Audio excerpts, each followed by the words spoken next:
Welcome to the webinar on science research. My name is Rhonda Kitchens. I'm happy to be your librarian. Always reach out to me if you have questions. I love hearing about what you're working on. This is what I'm going to cover today. Basic science information plus science project ideas. Not good for you? What about your kids? A lot of us have kids around us right now. So use some of our databases to help you, and why not help your kids as well? We're going to look at the evidence-based practice in pyramid. Not because all of you will have to use it, but you should be familiar with it and how different disciplines weight information and evidence. We're going to look at how to find a research article that uses a quantitative method, because sometimes when your instructor or professor asks you for scholarly or peer-reviewed materials, what they're really asking for is the empirical research article that has a clearly designated methods section. So I'm going to talk about what that looks like and show you how to find them. We're going to, of course, bring in the anatomy of a scholarly research article, because guess what? When you click that button that says scholarly journals, it just finds you scholarly journals, not scholarly articles. So we're going to talk about that and make sure you understand it. And I'm going to end to make sure you understand the William C. Bonatti Library link to Google Scholar, which is better than the regular one, and I'll show you why. This is one of many versions of the evidence-based pyramid for nursing. Versions of it are also used for different types of healthcare, medicine, and I think too in dentistry, and is working its way into psychology and other disciplines as well. Essentially over here, we have the evidence-based practice care, which has clinical experience, patient values, and best scientific evidence. And mainly as a librarian, I'm usually looking at this part when talking to researchers. Over here, you'll see the pyramid. Now this pyramid will shift and change, but let me tell you what it means right now. This particular one says that systematic reviews are the top evidence, level A, top, best of the best. And what that means is that systematic reviews, which are a scholarly article, they're considered a review type of a scholarly article, like a literary criticism. They don't always have the same sections, but this is what a systematic review does. It takes like 60, 70 or more studies, empirical ones generally, and they use the research to determine the best practice.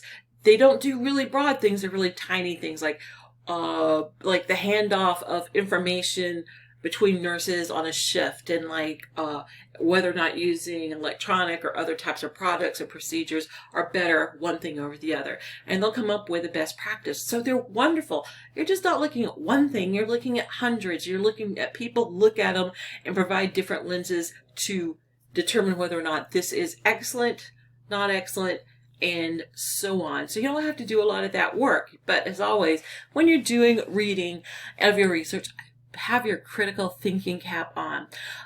Next would come the randomized control trial. That's where you have the placebo group and a group taking something else. Sometimes that's considered the best, but sometimes it's considered not ethical in certain situations, which is also a great science topic if you care to take that on. And then we have the other going down to, of course, people's expert opinions at the very bottom. And then case studies or case reports. Usually these don't use more than 10 people or one subject. A lot of these are emergency room based or like case based. Patient walks in and this occurs. And but the thing is, if you stack them together and work with them overall, you can get a consensus of evidence that is pretty strong. And in some cases, although it's very low, my mom was actually saved by a case report.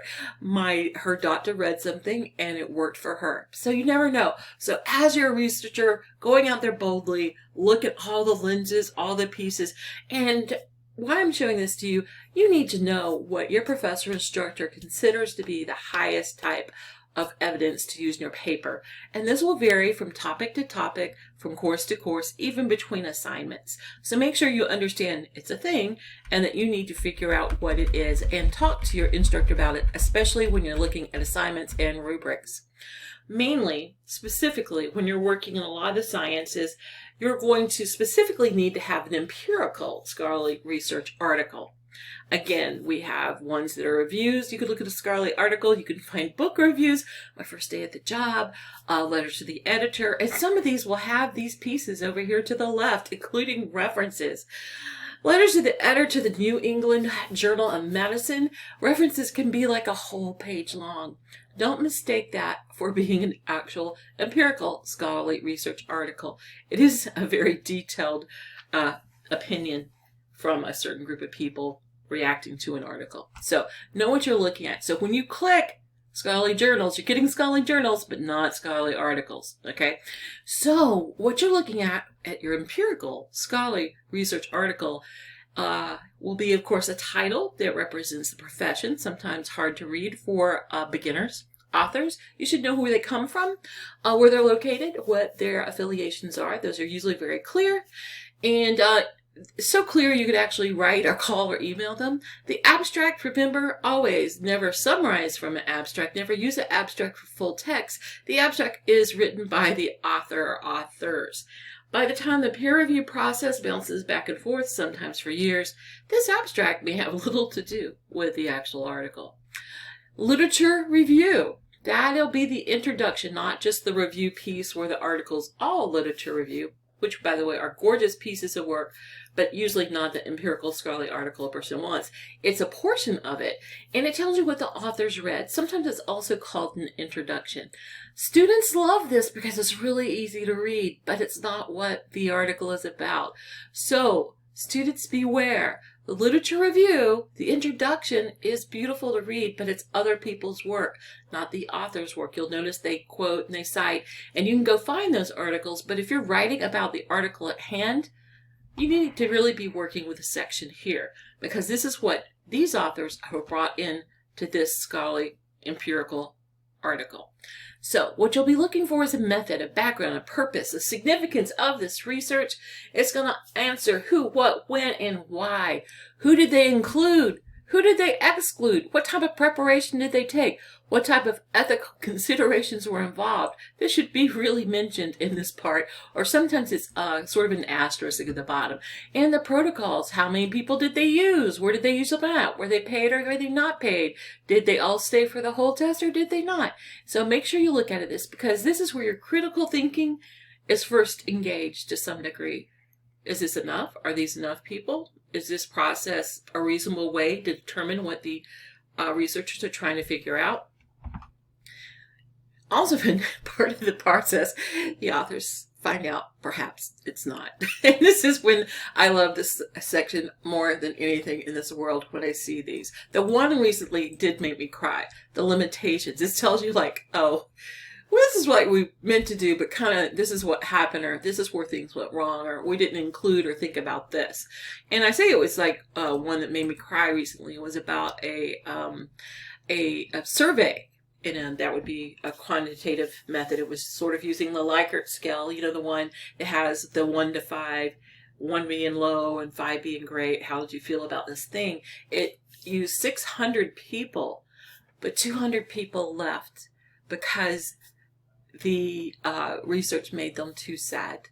They couldn't complete it because they had lost too many friends, people, and it was just too upsetting for them. So you're not going to find this information in the abstract. You're not going to find this information in the method. You're going to find it at the bottom, usually findings, limitations, or something that says what we should have done differently or what actually happened. It's usually a fancier word, but limitations is usually what it is. And the conclusion gives you a wrap up of what the researcher usually actually found or did, or triggered or suggested. Sometimes the suggestion is more research in a different area. There are actually many strategy research tricks, many, my friends. But trust me, these two I use every day when I'm doing my work. And they are very powerful and effective. First thing, get more out of a word using truncation. You add an asterisk to the most common end of a piece. So you see how I stopped here with S? See how nursing, nursed, and nurses? Like if I stop here with an asterisk, I will get all of these. So I'm trying to figure out the tenses or the suffixes that are added to a word, and I want to search all of them. I don't want to do it 5 times. I want to do it 1 time, and this is how you do it. Like trauma, you see the word, you see where it ends, and most of the places the tenses are the other versions of the word. You put the asterisk after the A, it's going to get the TIC, after the A, TIZING, and also get you trauma. Very, very effective. So if you have a word with multiple endings, suffixes, or tenses, this is a way to search them all at one time. Super powerful work. Now, phrase searching is when something is a phrase. Very clear. But when you're searching global warming, you don't want global in the first paragraph and warming in the third. That's not really effective searching. So make sure it's sort of a natural phrase. I've seen things like getting hotter for global warming. That's not going to work. But global warming is a phrase. And if you put it in quotations and it searches as a phrase, it focuses your research in a positive, rewarding way. Something you might be using almost without even thinking about it, because Google does recognize it, as does most databases. If you capitalize it, that's kind of a signal to us, to use it in this way. So A&D is going to be, suppose we were looking for global and warming, this section will be global warming. So if we were looking at this, trying to figure out different words for, it's a synonym builder. So you get all of them. Suppose you were looking for warm or hot or some other thing that says super hot. You'd put them with or statements all together. So you would get all of them. Now, if something really wasn't working for you and you needed to get rid of it, you would use a not. You can actually use this in Google. You can use it as a minus. I often use it as minus Pinterest because it always messes up so much of my searches. But you can also use it in the databases that we'll be looking at and get rid of something. Suppose I was looking for Florida plants and I meant botany, not nuclear. I could put not nuclear and take out those search results. I'm going to show you databases A to Z. I'm going to show you the science section. We have many things there, and they're there for science is at different levels. Sometimes you'll be working on a science project in speech. It might be informational, but this particular presentation is going to be focusing on those pieces that are of a different academic level. We're going to be looking at science context, but I might show how you can help your kids out with it as well if you have any kids, or yourself, as it turns out, because this has a lot of explanation that you might find very helpful. Then I'll take you general science full text. I'm going to show you how to create your own customized database. I'm going to take you to ProQuest, which is our big, mega, delicious database. It goes from astronomy to zoology. It has newspapers, trade magazines, wire services, etc., small to large, important to minor, all together in one place that you can search. And it's cross-disciplinary. So sometimes if your science piece has some sort of overlap into another area, you will discover it. Sometimes these are called discovery services for that very reason. And when you're using something like Google, sometimes you get trapped in an echo chamber. Most people, when I say most, 97% of the people do not get past the first page of search results. I, a librarian, would like to let you know, not getting past the first page of search results is not research. Just to let you know. It's a big, huge work of discovery, finding and searching, keeping, throwing away, and building. And finally, speaking of all that, I will end with the William C. Bonatti Google Scholar link, and I will tell you why that's effective and why you should know about it and why you should use it in the different instances you will need it when researching science and other academic topics. So, we're now going to go into the library's databases. I want to make sure you know how to get to the library. BigBend.edu, academics, click on library, and here you are. I'm going to use databases A to Z for this particular process because we're working on this. Hopefully this will go away soon. Let me tell you, I'm still working on it. Much like research, it's not one and done. You keep having to make sure things work out right. So I'm going to show you find databases by subject. Science is below the line here. But I hope you saw there were other topics. And as a librarian, when we put these together, again, we put them together for you to use in communications or English on a topic and to the academic level. But for this particular talk, I'm going to cover the academic level.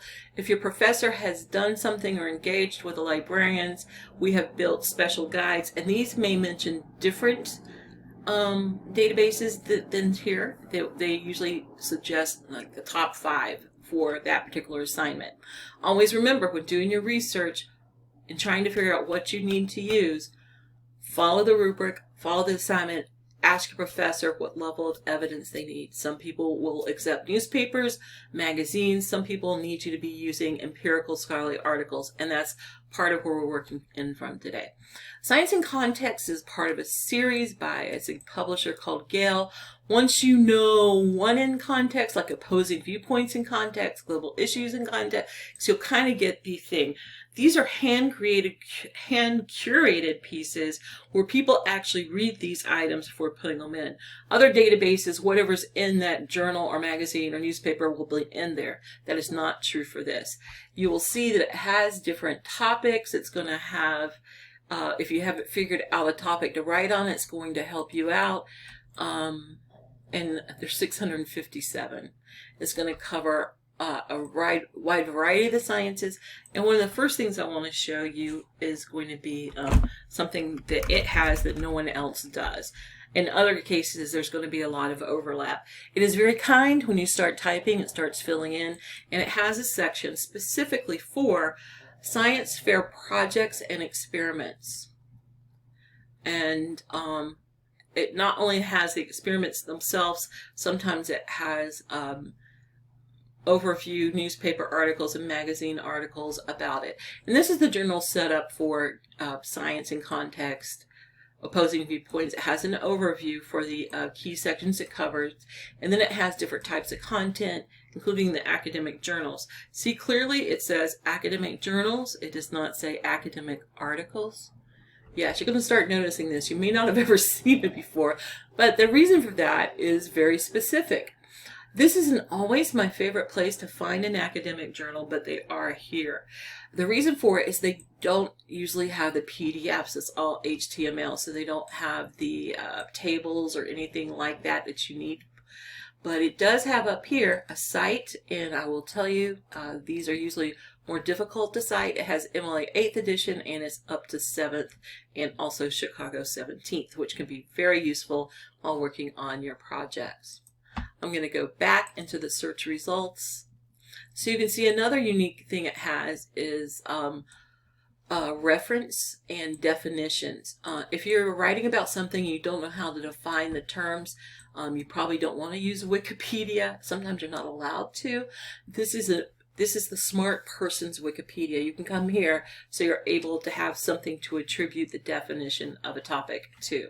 Remember, if it's not common knowledge, and in some cases DNA and other types of things are not, you need to be able to cite and attribute it.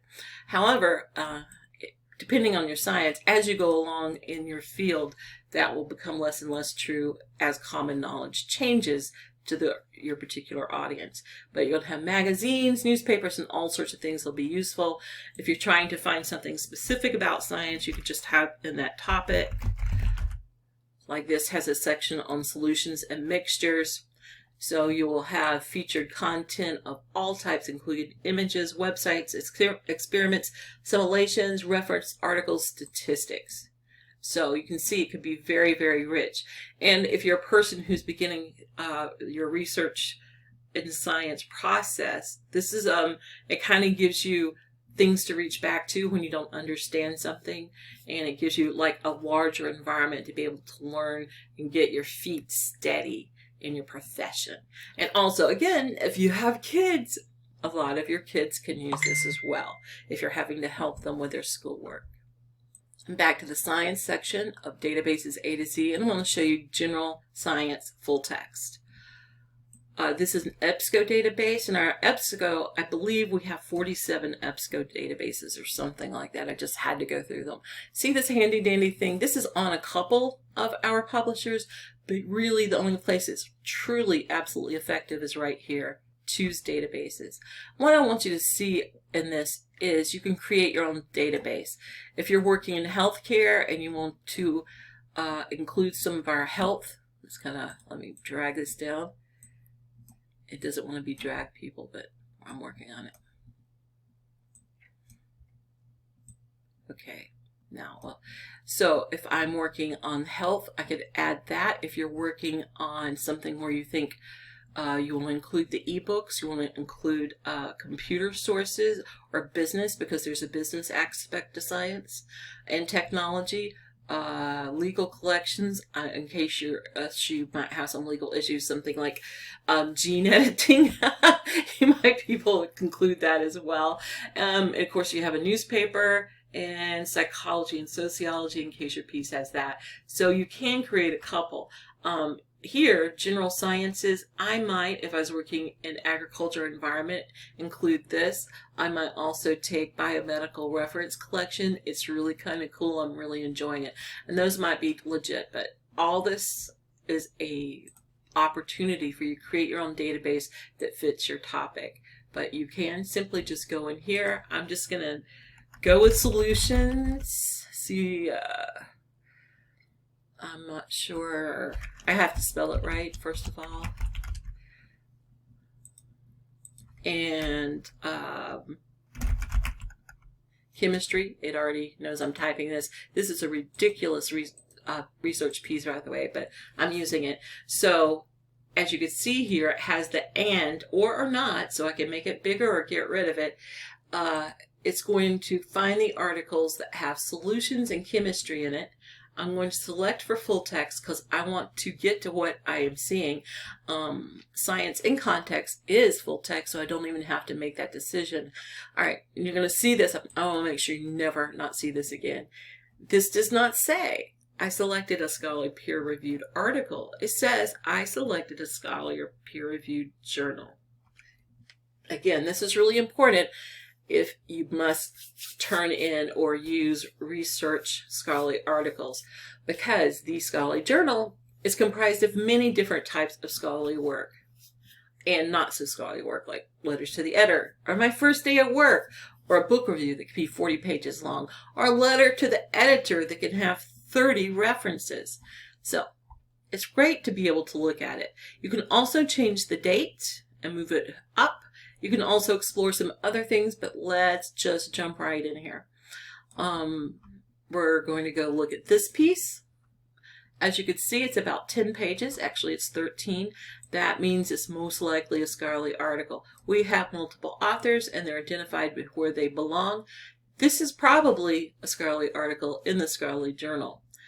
We see language that's at a high professional level.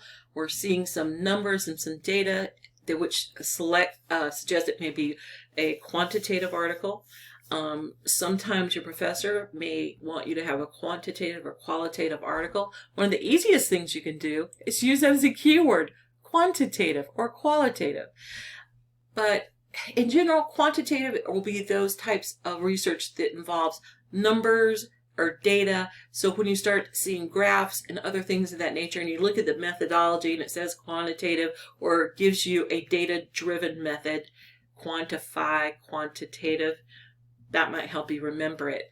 And you can always simply, seriously, Google it and you'll get a list of things that will be qualitative. Usually they're open-ended.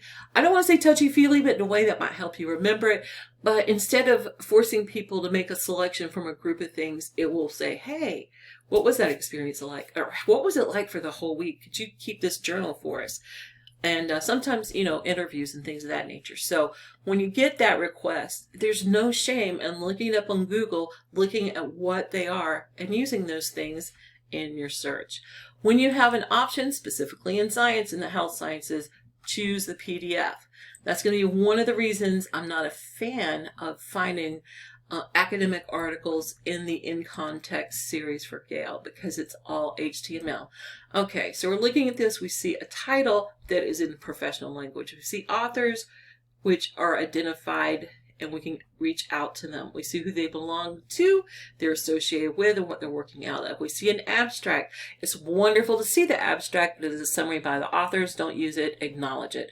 We see the introduction. This is also sometimes called the literature review, because you'll see when they say something, see these numbers, it's going to refer to the articles and the research they read to get to where they are. This is awesome. We're going to read down it here that talks about the material methods. This is where you can absolutely determine if it's qualitative or quantitative and what they're doing. So when you're looking for that empirical research article, this is the part where a lot of your authors' methods are becoming clear and their work is put out here. In theory, you should be able to reproduce this if you had the money, the grants, the staff, the lab, etc. So from there, they show you all of their work. It's a very transparent, awesome process, and we don't see limitations, which would state like, oh, this didn't work, or some other stuff. It would usually be in this section, but we have conclusions, and sometimes they say that as well. But make sure that you read through this. This is where your authors for this process are speaking. This is their work right here. Absolutely. So make sure that you review this. Probably first, go backwards. Never summarize from the abstract. Never mistake the abstract for full text. And make sure you understand the pieces of an empirical scholarly research article, which also does have references. And you can see here evidence of the peer review process. They got it, it was revised, they changed it, and it was accepted. So there you go. I hope you enjoyed that little review. Now, with Ebsco, like with many of our databases, if you need to cite it, it doesn't have the quotation marks that a lot of people do. It's one of these. My mouse over isn't showing up really well. But you have to select your citation style. And I can't say this enough, copy and correct it. Do not copy and paste it. It's usually wrong. While some of the professors may be more lenient at Big Bend Community College as you move on, some people are very, very detailed about this. So try to do your best work now. You can always go to the Writing Center or ask the librarian about the citation, whether or not it's correct or not. For instance, like right now, I think this is 6th edition, not 7th edition. It does have some other issues. Usually it's capitalization and things of that nature. So make sure copy and correct. Now, this is the subject section of A to Z. If I was going to ProQuest, I could, of course, go to the name under P, but it is listed here as well. Now, this is a big, huge, multidisciplinary astronomy to zoology piece. It's going to work for most of your classes. I love showing this to you because wherever you go, some of the places you may go have 500 databases, by the way. So wherever you go, I'm almost sure that you will have ProQuest or Academic Search Complete or Premier or something like that. And those, wherever you go, will be your steering points. They'll get you most of your way through a lot of your research. So here, I'm going to search metal, and I may just search rust because I can't think of the correct name for that. That would be a great place to use an or, like rust or the other things that describe it. I'm leaving this at the end. I'm totally selecting for full text because what I see is absolutely what I want to get to. So let's move this over. You do have other selections. I like to go into my search big and then narrow it down, and you could do this beautifully and easily from this database. Now, I know I've said database 1,000 times, and I apologize if I didn't state clearly what it was before, but to some degree, it's Netflix. Netflix is a database. You know what's in it. It's got digital products. It has some overlap with Hulu. It has some things like Amazon Prime, but they all have different attributes. There's maybe one reason you go to Netflix over the others. You might have a preference. Probably because Netflix will tell you if you see something you like, here. Would you like to see other things you like? And that is a wonderful attribute in a database. Also, it says, wow, if you did this search, you may also like these search. Look, corrosion. That was the word I was looking for. And it helps you out, and you could just click right in here or go up and change your search. Here, peer-reviewed, scholarly journals. You see that, right? Not scholarly articles, scholarly journals. You're still going to have to look at it. You could put in the peer review, but just to double check. So we see this. We have something that's a PDF. It has 74 references. It has a title with professional language. We have multiple authors. This doesn't tell me the page numbers like an Ebsco database. I'm going to go straight to the PDF because that's what's really important here. I want to see if it meets the qualifications of a scholarly research empirical. I'm saying all these things because you're going to hear them in different ways. I see the abstract. That's nice, but that's not what I'm looking for. I see the authors. I see they're identified. These little things are they go to their definitions, how you can reach them, and their qualifications, which you need to know to determine authority. Let me kind of go up. We see the introduction. You'll see those little things here. If they say something, they tell you where they read it. And that is beautiful. Again, as a student, especially in the beginning, when you're going to want to quote practically the whole thing of what they read, but standard practice in academic work is if you're going to quote this, it would be a secondary quote. Some professors or instructors do not allow that. And you should actually read the whole thing, because just because they have quoted it and it seems to support their work or your ideas doesn't mean when you see this piece inside this article, it will do the same thing. This is a reader, researcher, beware part. So if you're actually interested in that work, go find that work and read that in full text. And if you're going to use it, it's going to be a secondary resource. Make sure your professor, instructor allows for that. You'll see, yes, we get to the methods experimental part. I hope you're now seeing the shape and the format of how these work in a hugely transparent way. This is another place that sometimes is like around the limitations. Results and discussion, very, very important.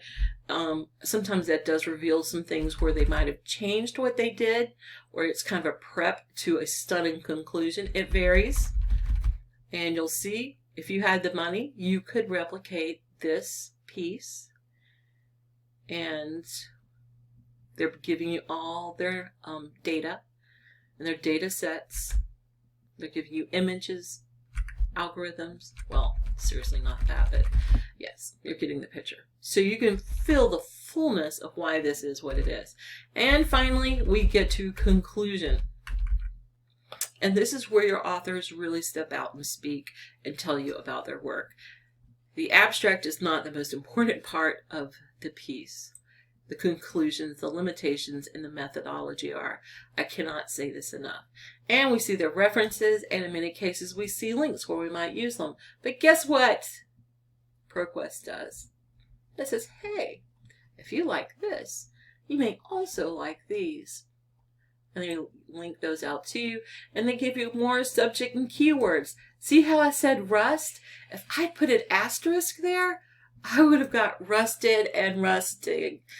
Feel it? Corrosive, corroding. Just back it up to the S. Put that asterisk there. You search them all at one time. I'm telling you, truncation is the most beautiful search strategy out there. So also, it shows you documents with shared references, which you could do citation searching and also look for the references they have available to you in full text. So I hope you see how beautiful this is. So the next thing I want to show you is Google Scholar. Google Scholar is under G. Also, if you go to the science section of the databases, I'm going to have it there.